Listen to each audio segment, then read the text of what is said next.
না।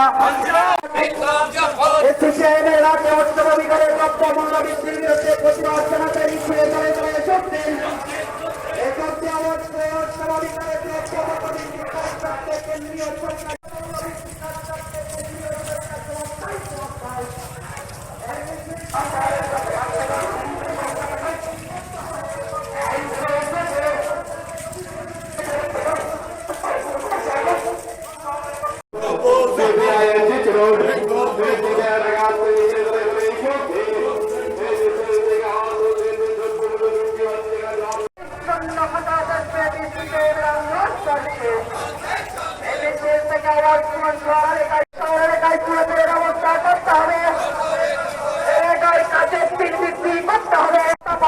অবিলম্বে ভাতা বৃদ্ধি করতে হবে। ডাবল ইঞ্জিনের সরকারের বিরুদ্ধে সিপিআইএমের আন্দোলন চলছে। সিপিআইএম দিচ্ছে না। সিপিআইএমের রাজ্যে আসতে মিছিলে করে করে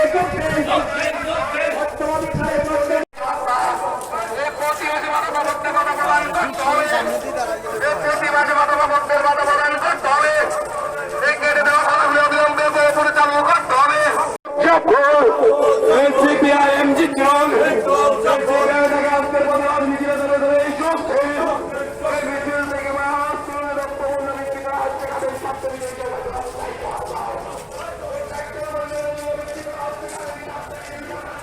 নতুন করে সরকার শপথ নিয়ে বলছিলেন যে এই রাজ্যের উন্নয়নে তারা গুরুত্বপূর্ণ কার্যকরী পদক্ষেপ গ্রহণ করবেন।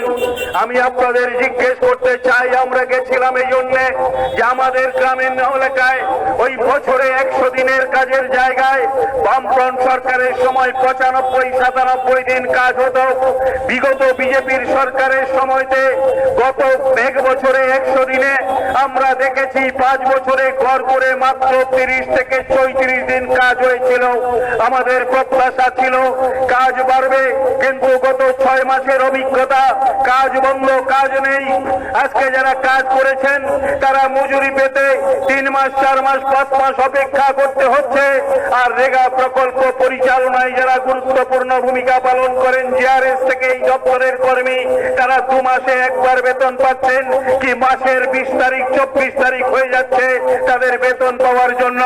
কেউ কেউ বলবেন এটা মানিক সাহার দোষ না, আমরা বলছি না এটা একমাত্র মানিক সাহার দোষ।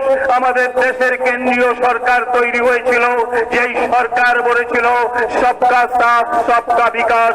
সেই বিকাশের নমুনা অনুযায়ী গত 2021-22 সালে ভারতবর্ষের রেগা প্রকল্পের বরাদ্দ ছিল 98,000 কোটি টাকা।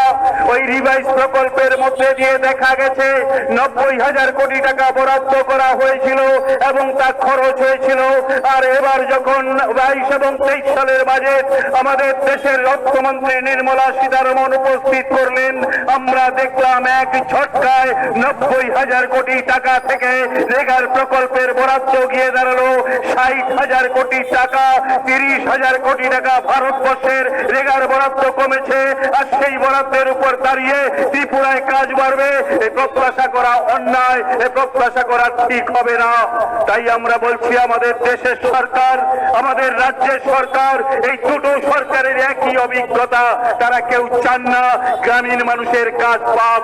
আজকে আমাদের দেশে সবচেয়ে বড় সংকট ওই রকম এক পরিস্থিতির মধ্যে দাঁড়িয়ে রাজ্যে বামফ্রন্ট সরকারের সময়তে আপনারা জানেন প্রায় 5.5 লক্ষ তারা সরকারে এসে বললেন না এত ভাতা দেওয়া যাবে না। ভাতা কাটা হলো কয়েক লক্ষ মানুষের, প্রায় 1,40,000 মানুষের ভাতা বন্ধ করে দেওয়া হলো। মানুষ চাপ দিলেন, জনগণ চাপ দিলেন, ওরা বললেন ভাতা দেওয়া হবে।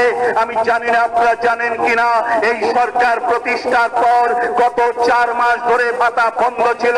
সাম্প্রতিক গত 2-3 দিন আগে কিছু কিছু টাকা ঢুকতে শুরু করেছে।